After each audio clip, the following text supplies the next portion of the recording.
you know that the eyes of the league are on your team when the first like 3 or 4 of the 32 thoughts are all about the negotiation that's happening between one of your players and you. And then when you keep scrolling, there's another about Slavin. So it's the eyes are on the Canes. Everybody is interested on what will happen in the Mikko Rantanen negotiations.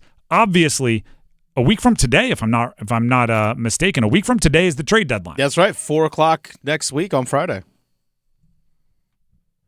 There is a certain portion of the NHL fandom that believe if the Canes do not have a long-term extension with Mikko Rantanen by next Friday, they will seriously consider and maybe even go out of their way to make it happen, a trade that sends Mikko Rantanen elsewhere.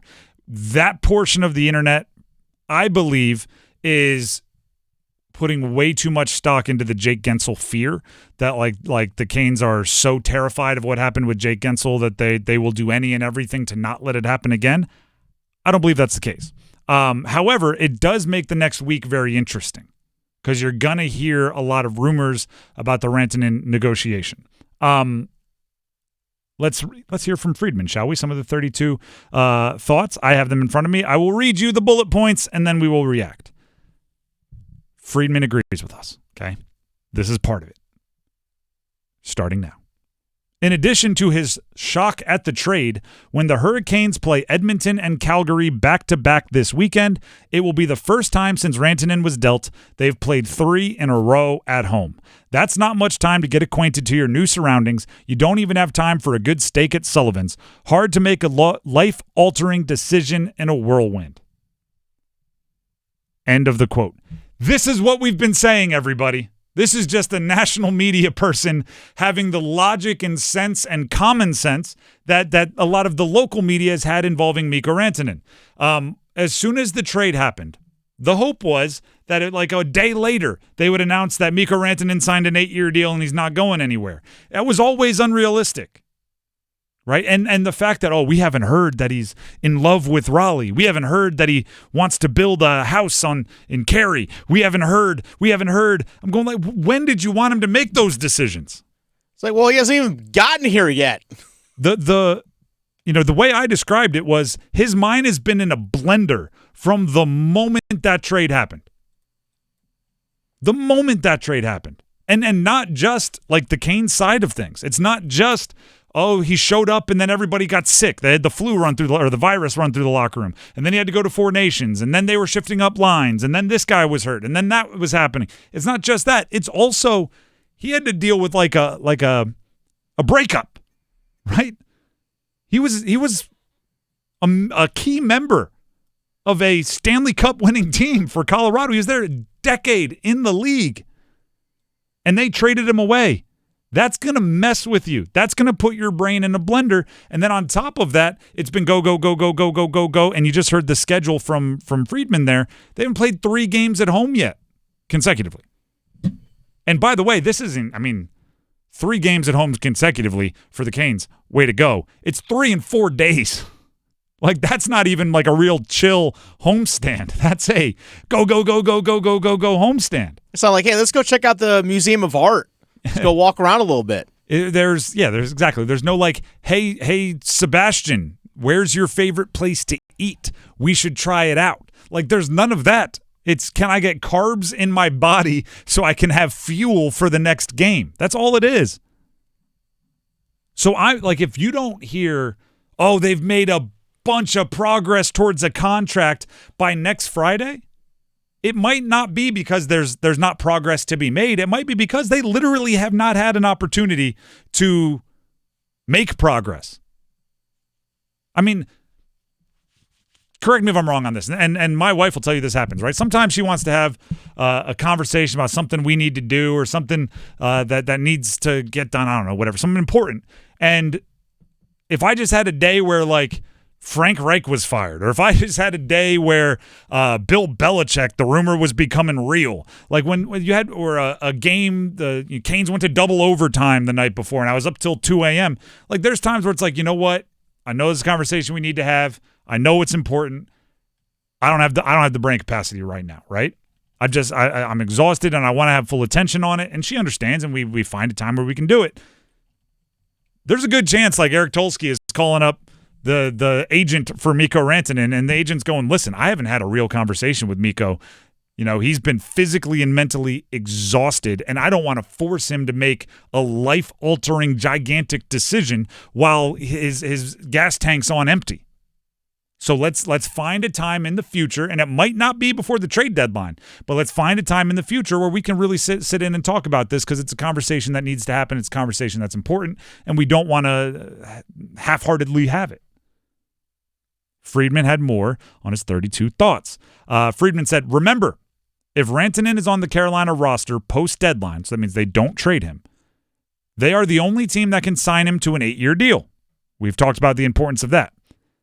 If I had a good team, this is now from Friedman, if I had a good team, I'd always go for the cup and let free agency fall where it may.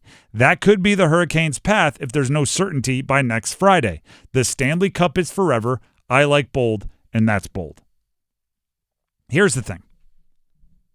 The Canes, until last night, and let's be real, last night's against Buffalo. It's not exactly playing against the best cup contender in the league. But until last night, they hadn't looked like a Stanley Cup legit superpower since Mikko Rantanen got there. That does not mean that anyone in that building looks around and can't easily say we have enough talent to win a cup. If you trade away Mikko Rantanen and get back picks or young prospects that may or may not be ready or guys that need to develop, you are kind of passing on a chance to go for it this year. Even if he leaves, right? Let's say he goes full Gensel. And then we'll have, do you have the jackwagon clip? We can say all those things about Mikko this offseason if he goes full Gensel. Go ahead and play it. All right, and take your time. He'll bring it to you, and some of you already know where I'm going with it. But I still... Jake Gensel there is it just a jackwagon. That's from one of our listeners. Love it. Play it again. Jake Gensel is just a jackwagon. If he goes full Gensel, we can have those conversations. But also, I'm not giving up a run this postseason for anything. I'd have to have my socks so unbelievably knocked off in a trade possibility to even make me consider it. Because I want to see the Canes push their chips into the middle.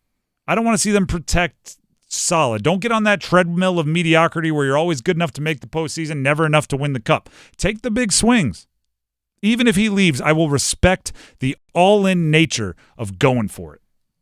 Yeah, you just don't freely give up talent at the deadline just because, he might not re-sign, so let's, out of fear, let's make that move. You don't do that. Here's the thing. The trade deadline is the trade deadline, not the deadline to sign your current player to an extension. And you know what else? That doesn't happen until July 1st.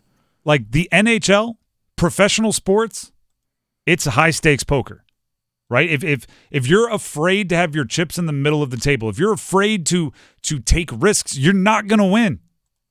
You're not going to. You have to be comfortable taking the big swing.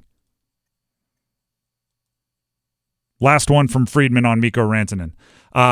He says, do the math. If you think the best Rantanen can do on the open market is 7 years, $14 million, that's $98 million.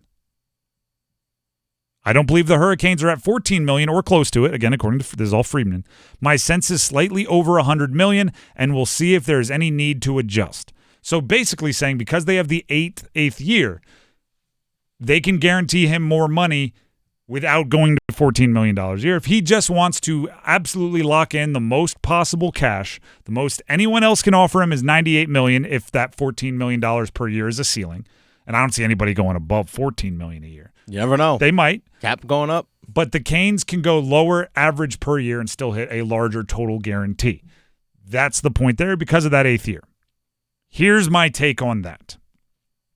If the difference between yes and no from Mikko Rantanen is something like $4 or $5 million spread out over 8 years, get to the yes fast.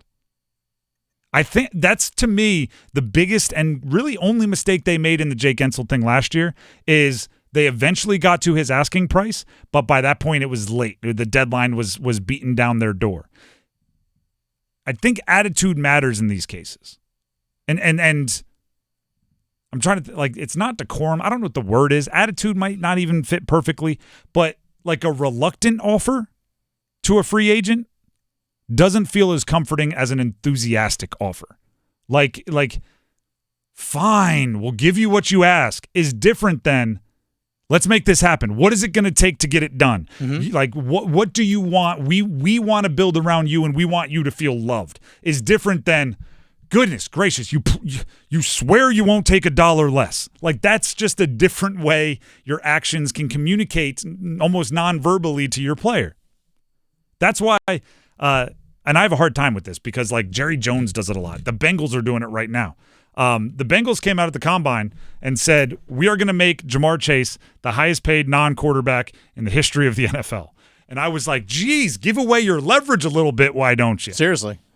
But at the same time, I'm like, that probably makes Jamar Chase like you more, right? That probably makes the negotiations warmer. If you know you're willing to go up to a certain number, make you be the one that says it, right? Like make you be the one that initiates it because it's I know that we think of sports in this fantasy sports world, like fantasy football, fantasy hockey, fantasy basketball, where it's just people and names and numbers on a screen. For Eric Tulsky and the Canes and every other team in the NHL, they're real people, right? You're not making an offer to a computer that's going to go beep, boop, bop, boop, and send back yes or no. You're making an offer to a human. So how you present it matters. If you figure out we want to give you 13.3 per year over 8 years, and somehow you learn through the agent or otherwise that 13.6 per year will get it done over 8, do it quickly.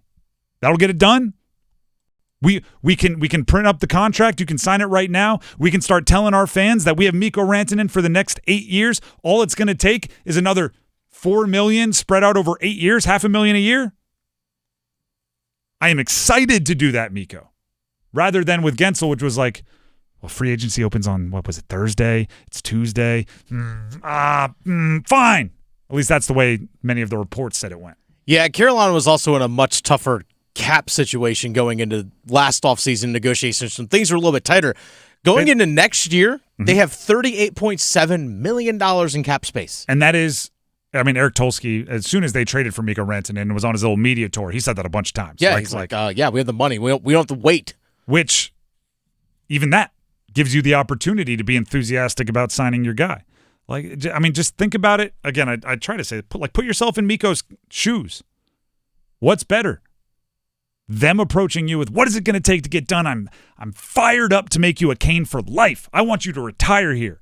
Versus, that's what it's going to take. All right. Let me try to move some things around, see if we can get it done. Like it's. And I'm not actually saying like those words are used. That would be ridiculous. If you're on the phone with a player, like, I don't know, man. But actions, right? The timeline of it all kind of can communicate those different messages.